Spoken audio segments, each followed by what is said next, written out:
आज सब लोगों की उत्सुकता थी, तो इसलिए मैंने कहा कि अभी अलग अलग मिलने की बजाय सबसे इकट्ठे मिल लिया जाए। अभी मेरा दुबई का दौरा हुआ, बल्कि एक सप्ताह में ये कहना चाहिए एक बार नहीं 2 बार जाना हुआ है। अब एक प्रश्न सब करते हैं कि भी एक सप्ताह में 2 बार क्यों जाना हुआ। कुछ तिथियां इस प्रकार से तालमेल नहीं बैठ रहा था अलग अलग विषयों को लेकर के, इसलिए पहला दौरा मेरा 28 और 29 तारीख को हुआ और उसमें हमारे जो एनवायरनमेंट मिनिस्टर केंद्र के श्री भूपेंद्र यादव जी, उनकी तिथियां उसी हिसाब से मिल पा रही थी। और हमने जो उस दौरे का पर्पज़ रखा था वो था कि हरियाणा में एक बड़े स्केल की एक जंगल सफारी, इसका निर्माण हम करने जा रहे हैं। उसके लिए जगह लगभग 10,000 एकड़ ऐसा हमने ईयरमार्क कर ली है, चिन्हित हो गई है। वो 2 जिलों में वो जगह है। 6,000 एकड़ तो गुरुग्राम जिले की है और 4,000 एकड़ नूंह जिले की है। एडजॉइनिंग दोनों जिले हैं। अरावली की पहाड़ियाँ वो एक उपयुक्त स्थान है ऐसा फॉरेस्ट का, जो एक एरिया वो अब हमने उसको डिक्लेयर करवाया है।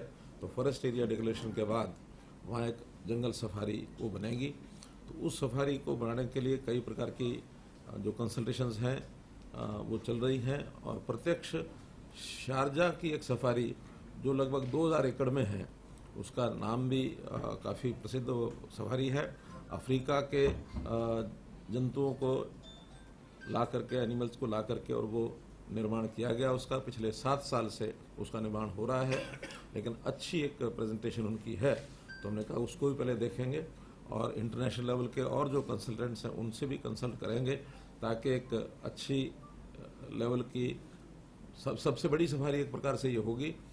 अभी तक 10,000 एकड़ की सफारी शायद एशिया में तो कहीं नहीं है, अफ्रीका में कहीं हो तो मालूम नहीं है कोई। सर, नेचुरल सफारी, ये क्यूरेटेड सफारी तो विश्व की सबसे बड़ी होगी। तो इस प्रकार से अपने आप में इसकी कुछ विशेषताएं होंगी, लेकिन वो सारी कंसल्टेशन चल रही है। जब ये बनकर के सारा प्रारूप इसका तैयार होगा तो हमारे सामने वो आएगी। तो इस सफारी के संबंध में कुछ विषय जो जानकारी के लिए आपको मैं बताता हूँ। इसमें हमने अलग अलग जोन्स इसके अंदर जो विचार किए गए हैं, 10 जोन लगभग होंगे इसमें। एक बड़ा हर्पेटेरियम जिसमें रेप्टाइल्स, स्नेक्स आदि का एक एरिया होगा। एवरी बर्ड पार्क जो एक एनक्लोज्ड एरिना होगा बर्ड्स के लिए, ताकि एक बड़ा क्षेत्र हर प्रकार के छोटे बड़े जो पक्षी हैं उनको वहाँ रखा जा सके, और उनके लिए अंदर सारी व्यवस्थाएं भी होंगी। लेकिन वो बर्ड्स मौसम के हिसाब से वहाँ रहेंगे, ताकि वहाँ पर रहने के लिए उनको एक उचित वातावरण भी मिल सके। शेर जो हैं इनके अलग अलग 4 जोन होंगे। लायन होगा, टाइगर, पैंथर, चीता भी हम कोशिश करेंगे कि एक जोन उसके लिए बनाया जा सके, क्योंकि चीता की उपलब्धि अपने आप में थोड़ा कठिन है। फिर भी जैसे अब प्रधानमंत्री जी ने मध्य प्रदेश में एक चीते ला करके और जो एक वहाँ इस प्रकार का एक उनकी व्यवस्था की है, ऐसी व्यवस्था हम भी विचार करेंगे कि केंद्र सरकार की सहायता से कहीं से भी हमको चीता उपलब्ध हो जाए तो उसको भी हम रखेंगे। फिर शाकाहारी जानवर जितने भी रहते हैं उसमें उसका भी एक बड़ा क्षेत्र वो बनाएंगे। पशु पक्षी जो विदेश के हैं, अपने यहाँ जिसकी प्रजातियाँ कम मिलती हैं, ऐसे एक अलग से उसका भी एक जोन बनेगा। एक अंडर वाटर वर्ल्ड जैसा एक्वेरियम, इस टाइप के रेप्टाइल्स, इस प्रकार के जो अंडरग्राउंड भी होते हैं, रेप्टाइल्स तो ज़मीन पर होते हैं, लेकिन मछलियाँ या मगरमच्छ, इस प्रकार के वो एक अंडरग्राउंड वाटर का एक जोन होगा। एक नेचर ट्रेल जिसमें वॉकिंग है, ट्रैकिंग है, साइकिलिंग है, इस प्रकार का भी एक जोन वहाँ रहेगा, ताकि जो टूरिस्ट आते हैं उनको वो भी एक उस प्रकार का मिले। विजिटर टूरिज्म जोन जिसमें ऑडिटोरियम होगा, 3D शोज होंगे, कुछ हिस्टोरिकल जो फैक्ट्स हैं उनकी एग्जीबिशन होगी, नेचुरल जो नेचर के अंदर रहने वाली चीज़ें ऐसी देश और दुनिया में पाई जाती हैं, उसका एक उसके लिए स्टडी सेंटर भी स्टाफ टाइप का हम कह सकते हैं, वो भी वहाँ प्रदर्शनियाँ उसकी वो लगेंगी। फिर एक बोटनिकल गार्डन, बायोम्स जिसको कहते हैं, उसमें भी ट्रॉपिकल फॉरेस्ट यानी जैसे हम ये कह सकते हैं कि पौधे जो है या फ्लावर जो है देश दुनिया के अच्छे अच्छे जो प्रकार के विभिन्न प्रकार के उसका भी वहाँ प्रदर्शन होगा। ट्रॉपिकल कोस्टल डेजर्ट ये एक इस प्रकार से ही रहेगा। तो ऐसा एक बड़ा जो जंगल सफारी का ये प्रारूप ये निकल करके आएगा। संयोग से दिल्ली के निकट होने के कारण से वीकेंड्स पर कैपिटल रीजन के जो लोग हैं उनको भी जाने का उसमें अवसर मिलेगा। एयरपोर्ट नज़दीक है, इंटरनेशनल एयरपोर्ट, विदेशी जो टूरिस्ट हैं उनके लिए भी आकर्षण का एक केंद्र बनेगा और आसपास के इलाके की इकोनॉमी ये भी उसमें बढ़ेगी। हमने होम स्टे जो पॉलिसी है इसका जो प्रारंभ किया है उसका लाभ भी वहाँ के इलाके के आसपास के गाँव को मिलेगा। जो ये सारे एरिया जो है इसमें गांव जो आते हैं गैरतपुर बास, सकतपुर, नौरंगपुर, बारगुजर, ऐसे लगभग 8-10 गांव बिल्कुल विसिनिटी में हैं, तो इनको भी उसका ये लाभ मिलने वाला है। अरावली फाउंडेशन की एक स्थापना की जाएगी। उस फाउंडेशन के माध्यम से ये पूरी परियोजना केंद्र सरकार, हरियाणा सरकार या अन्य भी कोई इसमें स्टेक होल्डर्स अगर ज्वाइन करना चाहेंगे उसका भी हम अभी खुला रखा हुआ है हमने इस सारे विषय को लेकर के, और ये बनाया जाएगा इसका अध्ययन करने के लिए। और इसका जो प्रारंभिक जिसको कहना चाहिए कि जो रिपोर्ट तैयार करने के लिए केंद्रीय चिड़ियाघर प्राधिकरण उसको भी हमने जिम्मे लगाया है, उनसे भी इसका अध्ययन कराया जाएगा, उससे सहायता ली जाएगी। जमीन पूरी जो है वो Indian forest act section 38 section 80 इसके अंतर्गत वो ज़मीन जो है ली जाएगी ताकि गांव के लोग उस ज़मीन को और इस सफारी के लिए उपलब्ध करा सकें, क्योंकि बहुत बड़ा क्षेत्र है। इसको इस ढंग से जो कोई और व्यवस्थाएं वो सब करेंगे। ऐसा अभी तक योजना बनाई जा रही है कि पक्षियों की 180 प्रजातियां जो सामान्यतः अभी भी जब आसपास की जो लेक्स हैं विदेश की बहुत सी प्रजातियां वहां आती हैं मौसम के हिसाब से, साइबेरिया तक, रशिया तक सारी प्रजातियां, अफ्रीका से भी कुछ प्रजातियां ऐसी आती हैं जो क्या उसको बोलते हैं प्रवासी पक्षी, माइग्रेशन। तो उनकी जो माइग्रेशन होती है, मैमल्स और जो स्तनधारी वन्य जीव होते हैं उनकी भी 15 प्रजातियां ये इसके अंदर होंगी। रेप्टाइल्स और जमीन पर रेंगने वाले पानी में रहने वाले पशु ऐसी 29 प्रजातियां ये चिन्हित की गई हैं जिसके अंदर होंगी। तितलियों की 57 प्रजातियां ये इसमें होंगी। तो ये एक प्रारंभिक जो इसकी स्टडी है ये सब हुई है। इसके लिए केंद्र सरकार की ओर से यानी वन फॉरेस्ट डिपार्टमेंट की ओर से हमको जो कंपनसेटरी इसका जो अमाउंट वो मिलेगा, क्योंकि जैसे पिछले दिनों में आप लोगों को जानकारी होगी कि बहुत बड़ा एरिया अंडमान निकोबार का उसको डिफॉरेस्ट करने के लिए केंद्र सरकार ने एक हरियाणा को कहा था कि अगर आपके क्षेत्र में हम कुछ फॉरेस्ट एरिया बना दें और वो डिफॉरेस्ट एरिया हो जाए तो उसका जो कंपनसेटरी अलाउंस है वो हरियाणा को दे सकते हैं। उसी के कारण से ये इतना बड़ा सफारी का ये जो प्रोजेक्ट है ये उसका तैयार होगा ताकि इसको फॉरेस्ट एरिया में वो कंपनसेटरी अलाउंस जो है उसमें इस सफारी बनाने के लिए उसका उपयोग हम कर सकें। मित्रों, इसी प्रकार जो दूसरा दौरा हमारा हुआ है वो 2 अक्टूबर यहाँ से प्रस्थान करके हम लोग 3 और 4 अक्टूबर 2 दिन पूरे दिन वहाँ लगाए हैं। और ये दौरा शुद्ध रूप से इन्वेस्टमेंट के नाते था। उस इन्वेस्टमेंट में मुख्य रूप से जो प्रोजेक्ट है ग्लोबल सिटी गुरुग्राम में 1080 एकड़ में ये ग्लोबल सिटी का एक निर्माण किया जाएगा। ज़मीन पहले से HSADC ने एक्वायर कर रखी है और एक आइकॉन जिसको कहना चाहिए एक सिटी ये एक बनेगी, सिटी विद इन सिटी जिसको कह सकते हैं। गुरुग्राम के अंतर्गत ही ये एक नई सिटी जो एक सिंगल जिसको एक प्लानिंग में, सिंगल फेज प्लानिंग में जिसका एक किया गया उसका योजना बनाई गई है। देश में ऐसी और भी बड़ी बड़ी सिटीज़ बनी हैं, जैसे उदाहरण के लिए गुजरात में गिफ्ट सिटी ये बनी है, साइंस सिटी ये बनी है, बेंगलोर में भी एक इस प्रकार की कोई सिटी है। तो यहाँ भी हम ग्लोबल सिटी को एक अंतर्राष्ट्रीय स्तर के लेवल की एक सिटी बनाएं। बहुत बड़ा हमारी अपेक्षा है कि लगभग 1 लाख करोड़ रुपए का इन्वेस्टमेंट इसमें होगा। इसके लिए विभिन्न लेवल के रोड शो हम कर लिए हैं लगभग। अब तो समाप्ति पर यह है कि 4 रोड शो इसके हुए हैं, 2 गुरुग्राम में, 1 मुंबई में और 1 दुबई में। तो 4 रोड शो, ये चौथा रोड शो इसमें था। और इस दिन जो हमारी यात्रा में इस विषय को लेकर के, ग्लोबल सिटी को लेकर के जो वहाँ पर कंपनियाँ आई, 13 कंपनियाँ, उसके अंदर बहुत प्रमुख कंपनियाँ जो हैं वो वहाँ पर आई हैं।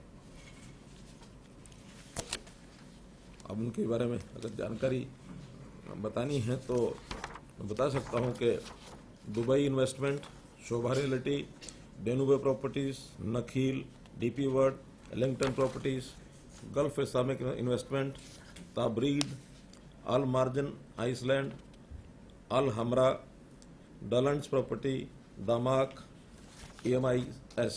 तो ऐसी ये 13 प्रमुख कंपनियां हैं जो डेवलपमेंट के नाते से और वर्ल्ड वाइड ये काम करती हैं, लेकिन ज़्यादा इनके काम दुबई में है। दुबई अपने आप में जो रियल एस्टेट का काम है, हम में से जो लोग गए होंगे उनको मालूम होगा कि बहुत हाई क्लास, हाई लेवल की बिल्डिंग्स वहाँ हैं। MR खास करके एक बहुत बड़ा डेवलपर वहाँ है।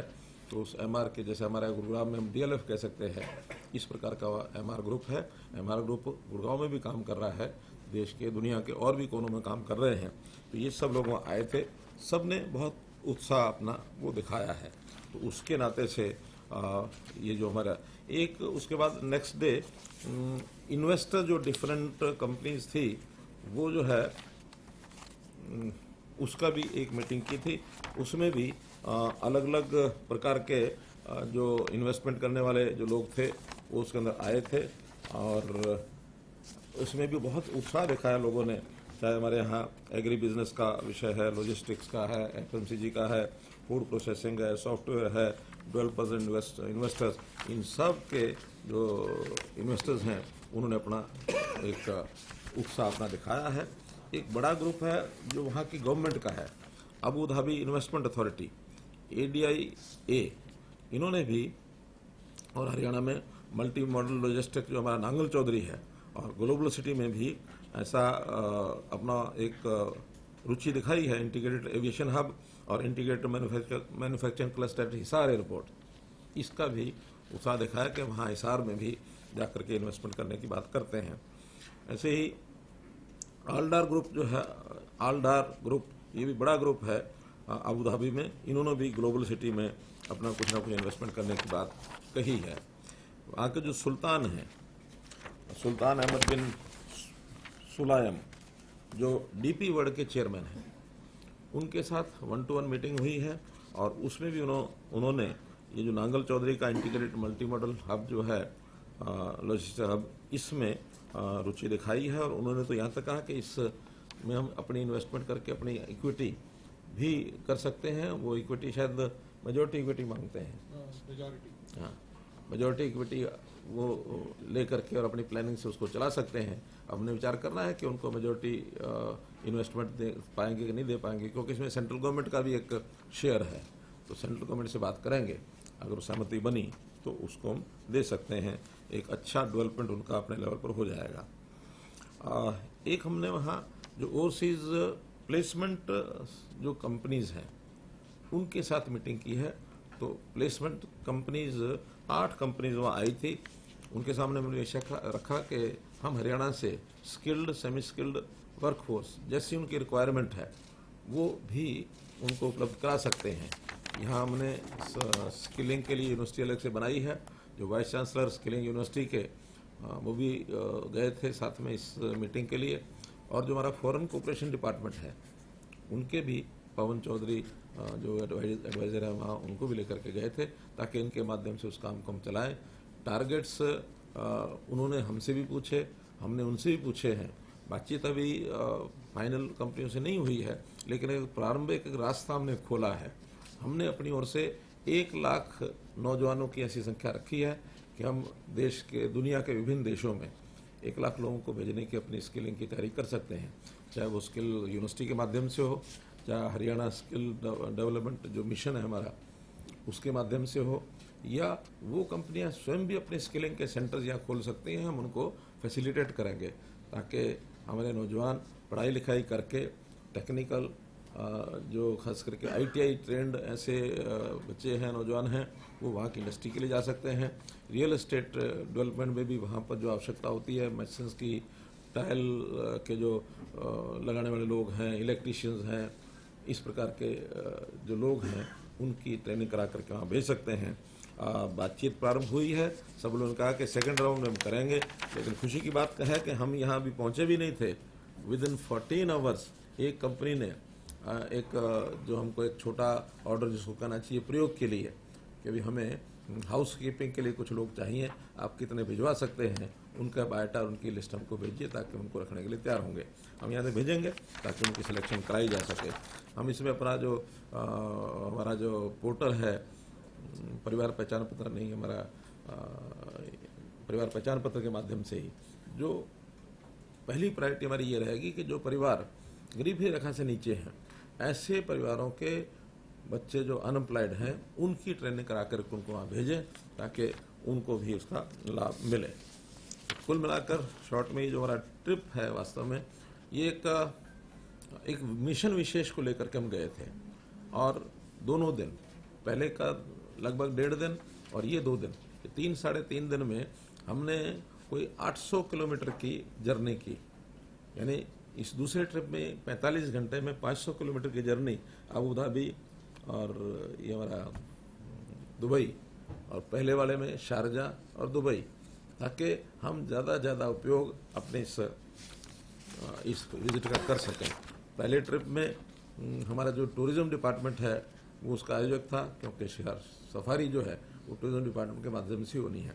दूसरे डिपार्टमेंट में HSIDC, इस डिपार्टमेंट ने इसका अरेंज किया था, क्योंकि ये जो मुख्य रूप से जो ग्लोबल सिटी है, इसका सारे का जो निर्माण है वो HSIDC के माध्यम से होना है। तो इस के नाते से टारगेट हमने ये रखा है कि जो पहले फेज़ की 1000 एकड़ में से जो लगभग 250 एकड़ का पहले फेज़ की ऑक्शन ग्लोबल सिटी की हम नवंबर एंड तक कर देंगे, ताकि इस काम को हम एक मूर्त रूप दे सकें और ये आगे बढ़ सके। मुख्य विषय आज के इस चर्चा का यही था। हाँ, लेकिन एक विषय जो इस समय करंट का है वो हमारी प्रोक्योरमेंट है, उसकी जानकारी भी मैं समझता हूँ आपको मिलनी चाहिए, ताकि वर्तमान में सब मंडियों में प्रोक्योरमेंट शुरू हो चुकी है। 4 अक्टूबर तक, 5 की तो कल छुट्टी रही होगी, लेकिन 4 अक्टूबर तक 8,17,000 मीट्रिक टन धान की ये खरीद हो चुकी है, और लगभग 10,000 मीट्रिक टन बाजरा, ये भी, अच्छा कल मंडियाँ खुली थी, अच्छा लेटेस्ट फिगर अब अलग आई है, 11 लाख धान की कुल खरीद हो गई है, और बाजरे की खरीद 16,000 मीट्रिक टन हो गई है। तो इस प्रकार से प्रोक्योरमेंट जो है ये चालू हो गई है स्मूथ रूप से। ये ठीक है कि इस बार वर्षा, थोड़ा फसल पक जाने के बाद उसका प्रकोप कुछ जिलों में ज़्यादा रहा, वहाँ नुकसान भी हुआ है, तो उसके लिए भी हम लोगों ने गिरदावरी, स्पेशल गिरदावरी करने के जो आदेश दिए थे वो भी हुई है। और इस बार पहली बार क्षतिपूर्ति पोर्टल बनाया गया है, ताकि किसान जो है स्वयं अपने नुकसान होने के 72 घंटे के अंदर अंदर अपनी जानकारी उसमें डाले। कई बार ये विवाद होते थे, किसान कुछ और कहता था, डिपार्टमेंट कुछ और कहता था, तो लेकिन इस बार उसका तालमेल कैसे बैठाया जाए, किसान अपनी क्षतिपूर्ति की जानकारी देगा, डिपार्टमेंट उसको वेरीफाई करेंगे, और वेरिफिकेशन के साथ साथ किसान को उसकी जानकारी मिलती रहेगी कि हमारे डिपार्टमेंट के हिसाब से आपकी क्षति इतनी हुई है। कोई अगर उसकी कोई अपील होगी तो ऊपर वो अपील भी कर सकेंगे, लेकिन पारदर्शी तरीके से इस सारे काम को हम कर सकें, इस प्रकार का एक विषय और जो हमने पहली बार ये शुरू किया है। तो मित्रों, ये आज का सारा कार्यक्रम आपके सामने मैंने रखा है। सर, कुछ इन्वेस्टर्स ने ये डिमांड भी करी है कि हमें कुछ और सुविधाएं दी जाएं ग्लोबल सिटी में। ऐसी डिमांड्स की बहुत बड़ी आवश्यकता उन्होंने महसूस भी नहीं कराई, कोई डिमांड भी नहीं की। हाँ, उसमें इतना ज़रूर था कि सारे जो सरकार के माध्यम से होने वाले काम हैं, जो अलग अलग जगह जा करके उनको क्लियरेंसेस लेने पड़ते हैं, पानी के लिए अलग, बिजली के अलग, फिर वहाँ एनवायरनमेंट क्लियरेंस के अलग, या कई तरह की जो फॉर्मेलिटीज़ पूरी करनी पड़ती हैं। हाँ, तो उसके लिए हमने कहा कि ग्लोबल सिटी के लिए सिंगल विंडो सिस्टम रहेगा HSADC का। हर चीज़ HSADC करा के देगी।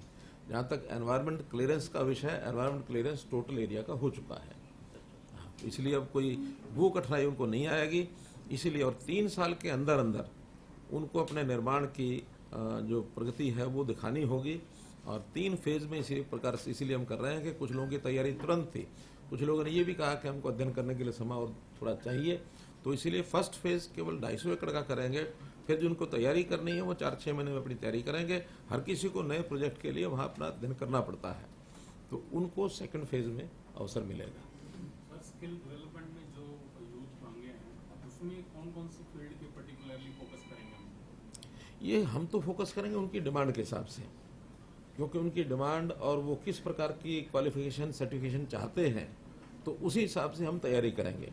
और जितने तुरंत उपलब्ध होंगे तुरंत भेजे जाएंगे। बाकी सबके लिए समय का भी एक हमने उनको कहा कि भी कम से कम जितना समय उनकी ट्रेनिंग के लिए चाहिए उतना समय वो पहले बताएं। उनके रेगुलर चलने वाले काम हैं। बहुत सी कंपनियां थी जो यानी इंटरनेशनल लेवल की थी, सभी देशों में सप्लाई करते थे। एक कंपनी तो बताया कि उनका लगभग 70,000 लोगों का साल का टारगेट है, तो 70,000 लोग देश भर से वो लेकर के जाते हैं अलग अलग देशों में। कुछ वही दुबई में काम करते थे, किसी का 5,000, किसी का 8,000, किसी का 10,000, तो 5 से 10,000 के बीच की कंपनियां थी। अब वो कंपनियां हमको कितना ऑर्डर देती हैं, उनके पहले से भी अपने बहुत से ऐसे करार हुए हैं, तो उसमें हम प्रारंभ कर रहे हैं। तो कहीं ना कहीं वो शुरुआत करेंगे। शुरुआत करने के बाद कंपेयर वो करते ही हैं, कंपैरिजन में हमारी सर्विस अच्छी लगेगी तो निश्चित रूप से हमको ज़्यादा देंगे। उनको आने वाली कठिनाइयां जो प्राइवेट एजेंसीज से हैं उन्होंने बताई हैं हमको, कि बताते कुछ हैं करते कुछ हैं, लेकिन सरकार पर भरोसा उनका है। पहली बार सरकार इसमें आगे आ रही है तो उन्होंने उत्साह दिखाया कि सरकारी योजना के से अगर आएंगे तो हम पहली प्राथमिकता सरकार को देंगे। सरकार की तरफ से कौन सी एजेंसी डील करेगी सर? पहले एक ओवरसीज ब्यूरो होता था, और ओवरसीज जो सेल है वो हमारा जो पहले था उसी को रिवाइव करेंगे और फॉरेन कोऑपरेशन डिपार्टमेंट के अंतर्गत वो रहेगा। स्किलिंग सारी रहेगी स्किल यूनिवर्सिटी के अंतर्गत, लेकिन प्लेसमेंट का सारा जो एजेंसी के नाते काम करेंगे वो जो सेल का नाम क्या है उसका? Haryana overseas placement cell. वो सेल अब फॉरेन कोऑपरेशन डिपार्टमेंट के अंतर्गत काम करेगा। सीएम साहब, जो ग्लोबल सिटी में जो हम इन्वेस्टमेंट की 1 लाख करोड़ की जो बात कर रहे हैं, हम एक केवल जमीन जो हमारी HSADC की है उसको ऑक्शन के माध्यम से सोच रहे हैं? नहीं, तो जमीन ही जाएगी, बाकी हमारी जमीन है, लेकिन इन्वेस्टमेंट तो जो आएगी उस इन्वेस्टमेंट को हम मानते हैं कि हरियाणा के अंदर इन्वेस्टमेंट आएगी तो इन्वेस्टमेंट का भी लाभ वो निश्चित रूप से होता ही है स्टेट को। सब टोटल इन्वेस्टमेंट जो वो बनाएंगे, बनाने के बाद वो 1 लाख करोड़ रुपए की इन्वेस्टमेंट। जमीन का तो 1,000 एकड़ है, कोई उसका 1 लाख करोड़ रुपया तो जमीन का नहीं होने वाला। जमीन का पैसा तो कम रहेगा। HSADC को जमीन के ही पैसे मिलेंगे, वो तो जमीन के मिलेंगे, वो करेंगे, वो भी तो इन्वेस्टमेंट ही है ना। आज कोई इंडस्ट्री आके लगाता है तो इन्वेस्टमेंट करता है इंडस्ट्री में, सरकार कुछ नहीं करती उसमें, लेकिन वो पैसा यहाँ के लगाता है तो वो स्टेट के अंदर इन्वेस्टमेंट होती है, वो स्टेट की इन्वेस्टमेंट मानी जाती है, स्टेट के अंदर इन्वेस्टमेंट मानी जाती है। आज कोई आदमी इंडस्ट्री लगाता है, जैसे अब मारुति ने इंडस्ट्री लगाई है खरखोदा में, तो उनकी इन्वेस्टमेंट तो उन्हीं ने लगानी, उन्होंने जमीन में भी, मशीनरी में भी, बाकी सब उसके कैपिटल इन्वेस्टमेंट है, उसकी जो रनिंग क्या उसको बोलते हैं, कैपिटल इन्वेस्टमेंट, ऑपरेशनल इन्वेस्टमेंट, वो सारी इन्वेस्टमेंट उन्हीं की होती है। तो इसलिए टोटल मिला करके 1 लाख करोड़ रुपए की इन्वेस्टमेंट हम एक्सपेक्ट करते हैं। हो सकता है इससे ज़्यादा भी हो जाए। किस प्रकार का वो डेवलप करते हैं अपनी चीज़ों को, कैसी क्वालिटी होती है, कैसे लेवल की, वो करके फिर उनको बेचना भी है। तो बेचने के लिए किस प्रकार के इंटरनेशनल लेवल के कस्टमर्स वहाँ आते हैं, मॉल्स बनेंगे, वहाँ कोई ऑफिस बनेंगे। एक आइकॉनिक बिल्डिंग का भी विषय है, जैसा बुर्ज खलीफा एक टावर है, संयोग से इस बार हमको मौका मिला 154th फ्लोर पर जाने का, हाईएस्ट लेवल है उनका जो अभी तक उन्होंने खोला है। उसके ऊपर बहुत ज़्यादा नहीं है, 70 मीटर और ऊपर है, लेकिन वहाँ तक ही जाने के लिए उन्होंने अलाउ कर रखा है। 154th हाईएस्ट जो फ्लोर है, लगभग 750 मीटर ऊंचाई तक। अब इस प्रकार का कोई एक टावर यहाँ वैसा ही बनता है, थोड़ा कम ऊंचाई का बनता है, या कोई और उसकी विशेषता होगी। जो हमारे प्लानिंग है वो उसमें कमर्शियल भी होगा, उसमें रेजिडेंशियल भी होगा, मिक्स लैंड यूज करके हम देंगे। 100 एकड़ बड़े से बड़ा प्लॉट, छोटे से छोटा 5 एकड़ की भी डिमांड आई है तो 5 एकड़, 20-25 एकड़, 50 एकड़, 100 एकड़, हर प्रकार की प्लॉटिंग करेंगे। और सर एजुकेशन के क्या स्टैंडर्ड्स रहेंगे कि सेंट्रल की कुछ यूनिवर्सिटीज रहेंगी और यूनिवर्सिटी जो खोलना चाहेगा, हमने कहा मिसलैंड यूज़ किया है, अगर उनको यूनिवर्सिटी खोलनी है वो भी अपने तरीके से वो खोल सकेंगे। हमने बहुत फ्रीडम दी है उनको कि बढ़िया से बढ़िया डेवलपमेंट करो, बढ़िया से बढ़िया ग्रुप आए। कोई उनको ये आम पब्लिक के लिए शायद उतना नहीं होगा जितना ग्लोबल सिटी का एक व्याप है, वो एक उस क्लास के लिए होगा कि जो अफोर्ड भी कर सकते हैं, इंटरनेशनल लेवल के बिजनेस को जो हैंडल भी करते हैं। ये एक इंटरनेशनल सिटी होगी। सीएम साहब, दुबई में जैसे यूएई की बात करते हैं तो वहाँ जो सबसे ज़्यादा रेवेन्यू आता है वो इंटरनेशनल टूरिस्ट आता है। दुबई में दुनिया भर का टूरिस्ट जाता है और दुबई का जो एडमिनिस्ट्रेशन है वो ये तय करता है कि हमारे यहाँ जो भी बिल्डिंग होगी, जैसे आपने बुर्ज खलीफा का भी नाम लिया, वो वर्ल्ड में कहीं और वैसी टेक्निक या वैसा कुछ नहीं होगा, ऐसा कुछ उनकी योजना रही है। 2000 एकड़ के अंदर जो उनकी शरजाह के अंदर जंगल सफारी है, जब हम 10,000 एकड़ को बनाने की बात करते हैं और ये एक्सपेक्ट करते हैं कि इंटरनेशनल टूरिस्ट आएगा, तो उसका क्या स्टैंडर्ड रहेगा? मतलब उसको लगभग उस तरीके का। देखिए, टूरिस्ट जो होता है वो अपने स्थान के लिए खुद तय करता है मुझे कहाँ जाना है। आज हम में से भी कोई टूरिस्ट के लिए टूरिज्म के नाते से टूरिस्ट बन के जाता है तो उसको देश में कहाँ जाना है, दुनिया में कहाँ जाना है, उसको धार्मिक टूरिज्म में जाना है कि उसको एंटरटेनमेंट के लिए जाना है कि उसको मानो फॉरेस्ट में जाना है, उसको कहाँ जाना है, ये उसका अपना होता है। एक कंपटीशन में एक चीज़ यहाँ खड़ी होगी तो देश दुनिया में आज जितनी सफारीज हैं, सफारी में जाने वाला अपने टाइप का एक टूरिज्म है। वो जब जाएंगे तो उनको एक अवसर मिलेगा दिल्ली का, तो उसका वो अपने आप, ये तो एक टूरिज्म कोई ऐसी चीज़ नहीं है कि जो इसकी व्यक्ति की वैसी नेसेसिटी है कि जैसे रोटी कपड़ा मकान की नेसेसिटी होती है। ये उसके एंटरटेनमेंट की चीज़ होती है, उसके ज्ञान वर्धन की चीज़ होती है, उसकी उत्सुकता की एक चीज़ होती है। तो इसलिए टूरिज्म तो तब बढ़ता है जब अच्छी चीज़ उसको पेश करते हैं। आज चंडीगढ़ में अगर कोई रोज़ गार्डन में जाता है तो वो टूरिस्ट ही है, वो अपने घर में रह के भी रह सकता है, लेकिन वो रोज़ गार्डन जाता है, वो रॉक गार्डन जाता है, वो पिंजौर में जाता है। 10,000 एकड़ के अंदर बनाने वाली जो चीज़ है सचमुच सुनने में ही बहुत बड़ा लग रहा है। तो इसीलिए तो बता रहा हूँ ना, इसीलिए स्पेशल प्रेस कॉन्फ्रेंस की है कि एक बहुत बड़ी चीज़ है ये। जो चीज़ 5,000 एकड़ नहीं बन सकती थी या 7,000, इसमें केंद्र सरकार से जो कंपनसेशन मिलना था वो कितना मिल रहा है? अभी वो सारी चीज़ें वर्कआउट कर रहे हैं, लेकिन जो खर्च 2,000 करोड़ कितना? इससे ज़्यादा ही होगा। सर, आपने कहा कि एक ऑर्डर मिला है 14 आवर्स में, सेमी स्किल्ड और स्किल्ड एक हाउसकीपिंग मांगा है, तो बिलो पॉवर्टी लाइन सरकार का फोकस है कि उनको फर्स्ट प्रेफरेंस दिया जाए। पासपोर्ट एक सबसे बड़ा चैलेंज होगा। पासपोर्ट हम बनवा के देंगे। हमने तो कॉलेजेस में, एजुकेशन इंस्टीट्यूशन में भी ग्रेजुएशन करने के बाद चाहे कॉलेज से चाहे यूनिवर्सिटी से एक पोर्टल बनाया है कि कोई भी पासपोर्ट के लिए अप्लाई करेगा उसका खर्च भी सरकार करेगी और उनको उनकी डिटेल्ड मार्कशीट जो होती है उसके साथ पासपोर्ट उपलब्ध कराएंगे। और ये शायद पिछली बार हमने कुछ कराया भी है।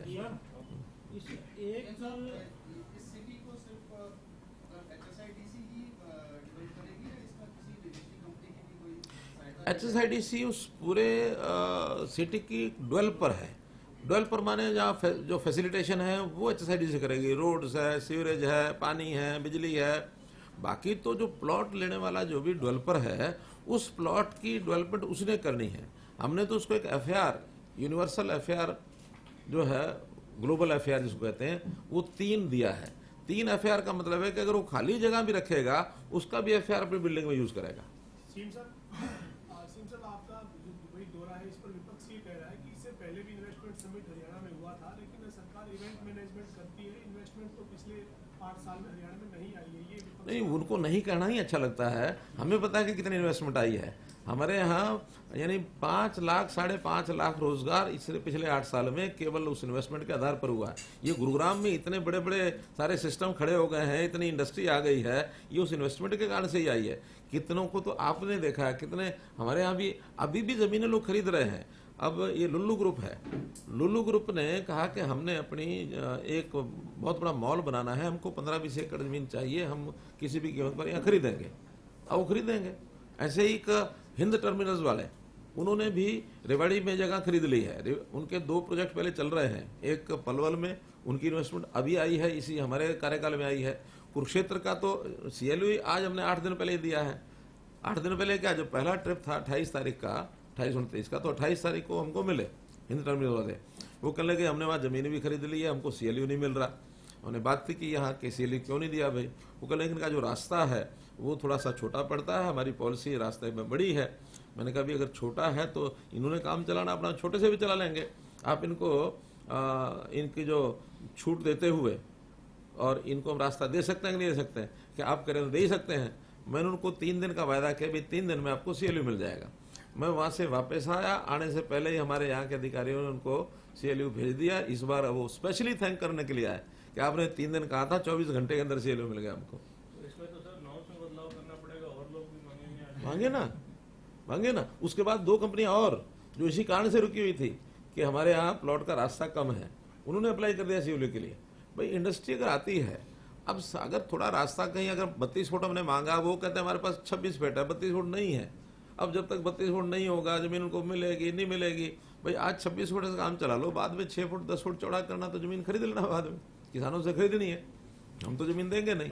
और नहीं तो 26 मिनट में बड़ा 26 काम चलाएंगे। आ गई है तो फिर आदमपुर चुनाव की भी बात होगी। अभी करते हैं, अलग चैप्टर है वो, अलग चैप्टर है। इससे पहले KMP के आजू बाजू भी 5 शहर बसाने की बात हुई थी, तो उसका काम कहाँ तक पहुँचा है? क्योंकि लगातार पिछली सरकार के दौरान ये प्रोजेक्ट शुरू हुआ। नहीं, वो बड़े लंबे प्रोजेक्ट्स हैं और उसके लिए भी ज़मीन की भी आवश्यकता है। हमने 3 पॉलिसीज उसकी 2 तो बन गई हैं, 1 पॉलिसी और बनानी है। ये बात आपको पहले भी कई बार कह चुका हूँ कि हम ज़मीन एक्वायर नहीं करेंगे। एक्विजिशन का खेल ये कांग्रेस सरकार ने शुरू किया था और बहुत गलत तरीके से फंसा के गए वो हमको, स्टेट को फंसाया। हमारे कार्यकाल में ही कितनी बड़ी अनाउंसमेंट कोर्ट्स ने दी, वो तो हमने फिर उसमें एक धारा ऐसी बनाई कि अगर अनवायबल होगी तो हम ज़मीन वापस कर देंगे। उसके बाद कोर्ट भी टिक गए कि अब यहाँ अनाउंसमेंट देने का फायदा नहीं है, इसलिए हमने 1-2 ज़मीनें वापस भी की हैं। तब लोगों का भी प्रेशर कम हुआ कि कोर्ट के माध्यम से अनाउंसमेंट, आखिर अनाउंसमेंट का पैसा आएगा कहाँ से? पब्लिक से ही आएगा, कंज्यूमर है उससे आएगा, वो रुका। अब हमने एक पॉलिसी बनाई है ई-भूमि की पॉलिसी। ई-भूमि पोर्टल पर हम अपनी डिमांड डालते हैं, सामने वाले जिनकी ज़मीन होती है वो अपना ऑफर डालते हैं और उसमें हज़ारों करोड़ के लगभग, हज़ारों एकड़ के लगभग हमने ज़मीनें खरीदी हैं पिछले 5 साल में। ऐसा कि नहीं खरीदी हैं, और कोई झमेला झगड़ा नहीं होता। इसके बाद हमने पूलिंग पॉलिसी इसको फाइनल कर दिया है कि प्रोजेक्ट में इतनी जो ज़मीन का शेयर वो पूलिंग पॉलिसी में आपको दे देंगे, ज़मीन आपसे लेंगे, हम डेवलप करेंगे, कोई उसके अंदर झगड़ा नहीं होता। एक तीसरी पॉलिसी और लाएंगे, वो है पार्टनरशिप पॉलिसी, कि हम इस प्रोजेक्ट में आपको पार्टनर बनाएंगे।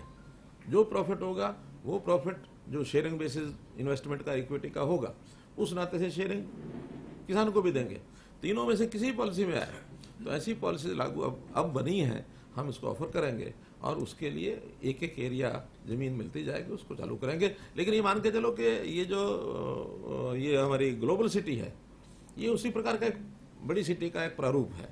एक सिटी के लिए हम काम कर रहे हैं तो अनुभव भी हो जाएगा, इसके बाद बाकी सिटीज को भी देखेंगे। सर एक 5 लाख रोजगार मिल गए हैं ये इन्वेस्टमेंट के बाद जो हमने गुरुग्राम में किया था इन्वेस्टमेंट समिट, तो इन्वेस्ट का भी होगा हमारे पास कितनी इन्वेस्ट हुई है? 1 लाख करोड़ हो गया या 5 लाख करोड़? हाँ, मिल जाएगा, डाटा आपको देंगे। सर एक मेडन फार्मास्यूटिकल है, सोनीपत में है और जगह पे भी है, बद्दी में भी है। ये जाम्बिया में बच्चों की दवाई सप्लाई करती थी, उसकी दवाई से 66 बच्चे मरे हैं और WHO ने शायद हरियाणा सरकार को भी इसको बंद करने के लिए उसकी प्रोडक्ट्स जो बच्चों के लिए करा है कि प्रिस्क्राइब किया कि बच्चों को ये दवाई ना दी जाए, दवाई पर प्रतिबंध लगाया जाए। सेंट्रल ड्रग अथॉरिटी में भी उन्होंने कहा है। आप हरियाणा सरकार इस संबंध में क्या कदम उठाएंगे? देखिए, ये विषय हरियाणा सरकार का इतना नहीं है, क्योंकि एक इंटरनेशनल कोई बात होती है तो सबसे पहले भारत सरकार डील करती है उसको। तो इसलिए जो भी कुछ डील करेंगे वो डील करेंगे। हमें तो अभी इस बात का कोई भी जानकारी नहीं है कि वास्तव में कोई घटना इस प्रकार की उसी दवाई के कारण से हुई, किसी और कारण से हुई, या आजकल भारत सरकार के पीछे भी, भारत देश के पीछे बहुत लोग पड़े हुए हैं बदनाम करने के लिए, कुछ किला ठोक दिया हो। तो इसलिए हम इसमें कुछ नहीं कहेंगे। भारत सरकार जो भी कुछ करेगी हम सहयोग करेंगे।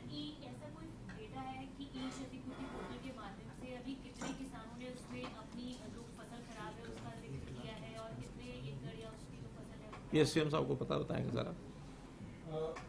जब हम गए थे दुबई में, उसके अभी आके रिवाइज साथ ले सर, आपके अभी तक के कार्यकाल तक कितना विदेशी पूंजी जो क्या ये बात ठीक है?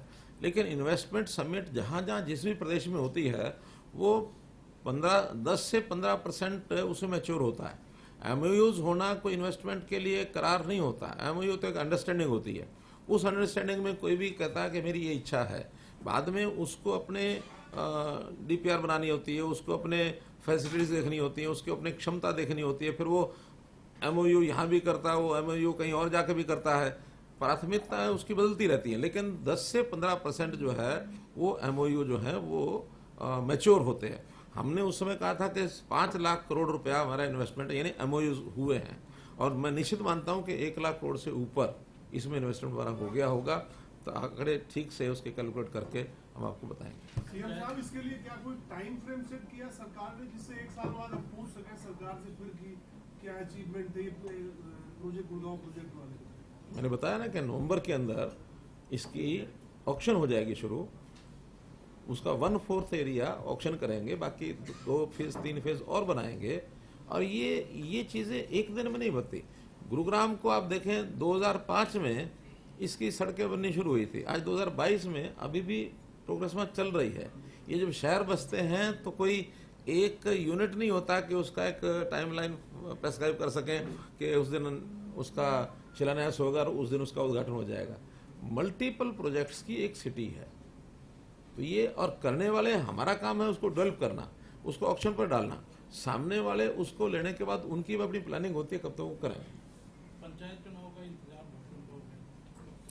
हमने अपनी ओर से चुनाव आयोग को सारी तैयारी करके दे दी। अब चुनाव आयोग को घोषणा करनी है, वो कब करें उनका काम है। ये जो लुलु मॉल था जी, ये दुबई का ही पार्ट है, वहीं पे मेरी मुलाकात।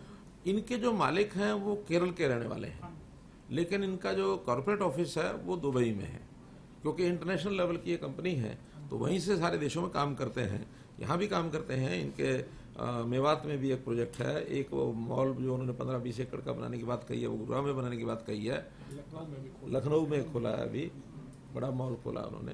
कोचीन का तो सबसे बड़ा। हाँ, तो इसलिए सारे देश में काम करते हैं, दुनिया में काम करते हैं ये। हाँ।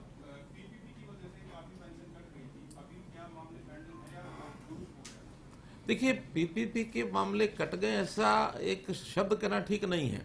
पहली बात तो यह है कि पिछले साल भर में लगभग 2 लाख लोगों की डेथ के कारण से कटी है। अब आंकड़ा 2 भी कटने में ही आता है। अब डेथ के कारण से उसकी डिसकंटिन्यू हुई है, डिसकंटिन्यू होनी होगी कि नहीं होगी। अब ये है, पहले कई महीने बाद पता लगता था, बैंक में पेंशन जाती रहती थी, जब बैंक वाले कहते थे यहाँ अब निकालने वाला कोई नहीं है उसके, क्योंकि आधार से निकल सकती वैसे निकलती नहीं थी, हर 3 महीने बाद उनको बैंक में जाकर उपस्थित भी होना पड़ता था। अब डेथ रजिस्ट्रेशन और बर्थ रजिस्ट्रेशन साथ साथ होती है, जैसे ही डेथ हुई रजिस्ट्रेशन हुई अगले महीने से वो डिस्कंटिन्यू करते हैं। कुछ चीज़ें ऐसी हैं जो जिसको घोस्ट बेनिफिशियरी कहना चाहिए, वो उसका लाभ ले रहे थे, वो भी परिवार पहचान पत्र बनने के बाद पहचान हो गई तो इसलिए बंद हुए ही हुए। साथ में अब ऑटोमेटिक नई पेंशन बन रही है। अब तो 60 साल का व्यक्ति होता है, उससे 1 महीना पहले डिपार्टमेंट का व्यक्ति जाता है, एक कंसेंट लेटर साइन कराता है कि हाँ आपको पेंशन चाहिए। अब जिसको नहीं चाहिए उसको भी देने का उपयोग नहीं है, तो एक फॉर्मेलिटी है, साइन कराते हैं, 60 साल का होने के अगले महीने से उसको पेंशन चालू हो जाती है। अब उसको धक्के नहीं खाने पड़ते कहीं भी। और ये भी पिछले 1 महीने में 5,500 पेंशन तो इस प्रकार की बनी है। कुल अभी तक सर पिछले 4 महीने में 12,763 ऑटोमेटिकली। पीपी तो इतना बढ़िया, इसमें इतने डॉक्यूमेंटेशन के बाद ही बना है, खाऊंगा कोई तो कर ही नहीं सकता इसको, क्योंकि अथॉरिटीज है। तो जो लोग जिंदा हैं उनकी वो मरे हुआ कैसे चढ़ गया? देखिए, हाँ नहीं देखिए, हाँ बताएंगे पीएसएम, थोड़ा गड़बड़ हुई है उसमें, उसको हम स्वीकार करते हैं। उसको की चेकिंग कराने के लिए हमने सक्षम युवा को लगवाया, उसमें कुछ जिलों में ये सक्षम युवाओं ने गलत तस्दीक कराई, जिसके कारण ये प्रॉब्लम आ रही है। उसके बाद हमने सक्षम युवा के माध्यम से इसकी चेकिंग की प्रक्रिया बंद करा दी, और हमें यही देखना था कि जो पीपीपी में उनका तो डेटा आ गया हमारे पास, लेकिन जो पीपीपी में नहीं है और पेंशन प्राप्त कर रहे हैं, तो उनको तो हमने देखना था कि हाँ ये एग्जिस्ट करते हैं नहीं करते हैं, ऐसा तो नहीं है कि घोस्ट है। तो उस चेकिंग के टाइम में कुछ का मरे हुए सक्षम युवा ने रिपोर्ट कर लिया था, वो प्रक्रिया ठीक कर दी, आगे व्यवस्था। तो हमारे पास ऐसे कितने पेंशनर जिनका पीपीपी में डाटा नहीं है अभी? पीपीपी में जो डाटा बुढ़ापा पेंशन लेने वालों की है वो तकरीबन 80,000 की है, बट मोस्टली इसमें डेड है। इसमें ये देखे बहुत थोड़े लोग हैं जो अलाइव थे, मोस्टली डेड। सीएम साहब, ये इन्वेस्टर्स के बुलाने के लिए जैसे आपका 2 दिन का जरूरी आने की इच्छा, मैंने बताया ना, लुल्लू ग्रुप ने तो कह दिया कि जैसे ऑक्शन होगी वो 15-20 एकड़ का प्लॉट लेंगे। हिंद टर्मिनल ने रेवाड़ी में एक अपना, इस सिटी में नहीं, वो उन्होंने पहले से ही ले रखा है। उसके लिए उन्होंने कहा कि हम जल्दी उसकी फॉर्मेलिटी पूरी करके वहाँ इंडस्ट्री अपनी लगाएंगे। और इसी हिंद टर्मिनल का ही जो एक कुरुक्षेत्र में खोरी गांव में रेलवे स्टेशन के पास उन्होंने जमीन ले रही है, जिसका CLU ने बताया कि विदिन 1 डे 24 आवर्स उनको CLU मिला, जबकि मैंने कमिट उनको 72 आवर्स किया था। तो ऐसे लोग बहुत हैं जिन्होंने इंटरेस्ट दिखाया है। लेकिन जैसे हम यहाँ बैठे हैं तो बातचीत कर रहे हैं, ऐसे राउंड टेबल कॉन्फ्रेंस में बातचीत होती है। बातचीत के बाद उसके आगे विषय बढ़ते हैं। जब हम नवंबर में ऑक्शन करेंगे उस समय सबको इनवाइट करेंगे, कितने आएंगे, ऑनलाइन वो ऑक्शन होगी, अपने स्थान पर बैठे हुए भी कर सकते हैं। तो ये चीजें कोई एक आदमी किसी करार नहीं, ये तो जनरल राउंड टेबल कॉन्फ्रेंस होती है, जनरल वहाँ मीटिंग्स होती हैं। 1-to-1 मीटिंग्स भी जिनसे हुई, उन्होंने सबने रुचि दिखाई कि बहुत अच्छा प्रोजेक्ट है, इसको आप चालू करिए, हम उसके तरह आए। सर, PPP जो पोर्टल है, इसमें विकल्प है वो करने का, अपडेट करने का, कोई भी अगर करना चाहे अपडेशन करना चाहे? इसमें 2 तरीके विकल्प है। पहला विकल्प है तो उसको हम करेक्शन मॉड्यूल कहते हैं। मेरा परिवार .haryana.gov.in जा सकते हैं, वहाँ पर वो करेक्शन दिखती है, दुरुस्ती, वो क्लिक करेंगे तो फिर अपना डाल देंगे अपने आप, तो फिर वो दुरुस्ती वाली चली जाती है, वो ADC लेवल तक जाती है और क्लियर होती है। दूसरा है कि सर्विस डिनायल के कारण, यानी मेरा कार्ड था, BPL का कार्ड था, या मेरा पेंशन हो रहा था, पेंशन कट गई, उसको तब तक पता ही नहीं कि क्यों कटी है। तो उसके लिए दूसरा विकल्प है जिसको हम कहते हैं ग्रीवांस। तो वहां जाके डालेगा तो वहां पर जैसे वो PPP डालता है उसको बता दिया जाएगा कि किस कारण कटी है। तो वहां वो कैसे माने कि मेरी डेट ऑफ बर्थ गलत लिखा है आपने, या मेरे को आपने मृत डिक्लेयर किया, मैं मृत नहीं हूँ, तो वहां फिर एक ग्रीवांस करेक्शन की हो जाती है। ये दोनों तकरीबन ठीक से चल रही हैं।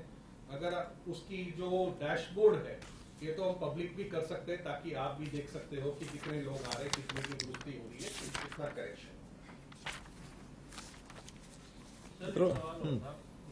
इस्तीफा ये नॉर्मल रूटीन का काम है, इसमें क्या आपका प्रश्न है? ये तो बहुत लोग अपनी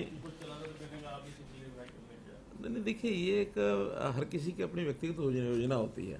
अब आप भी फ्री हैं, कहीं भी जाओ, कहीं इस्तीफा दो, कहीं ज्वाइन करो, कोई भी फ्री होता है। इस्तीफे तक तो कोई दिक्कत नहीं किसी को। सोशल मीडिया में खबरें चलती है, आपने निकाल सोशल मीडिया तो आप ही लोगों के माध्यम से चलता है। सोशल मीडिया को करेक्शन, क्योंकि आपसे ही जुड़ा मामला है, इसलिए किसी से नहीं, कोई ऐसा विषय नहीं है। हमारे बहुत अच्छे संबंध है।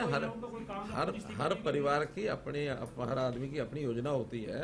अपनी योजना से मानो कोई आदमी अपने इनएबिलिटी शो करता है कि मुझे अब ये काम नहीं करना, ये करना है।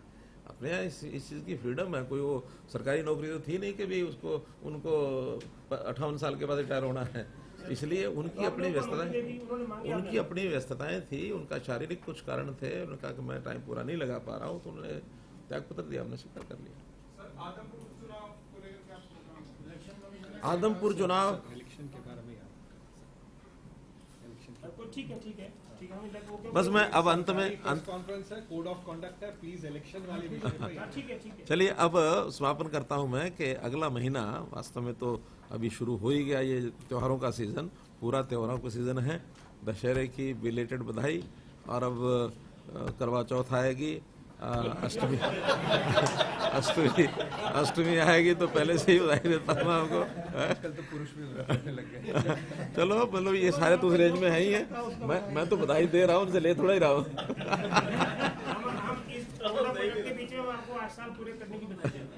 और साथ में फिर दीपावली आएगी, धनतेरस आएगी, उसके बाद भैया दूज आएगी, और एक और आता है दीपावली, गोवर्धन पूजा आएगी। तो ये सारे जो त्योहार हैं सब इस एक महीने में नहीं, लेकिन सब इकट्ठे दे दिया जाए तो अच्छा रहता है।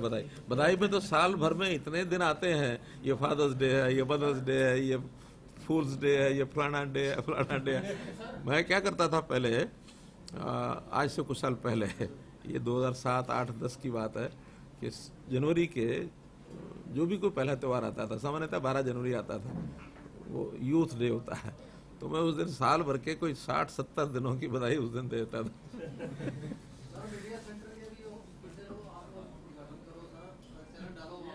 हाँ सर, वो काफी टाइम हो गया, उसको काफी समय हो गया सर। चलिए अमित जी से बात करके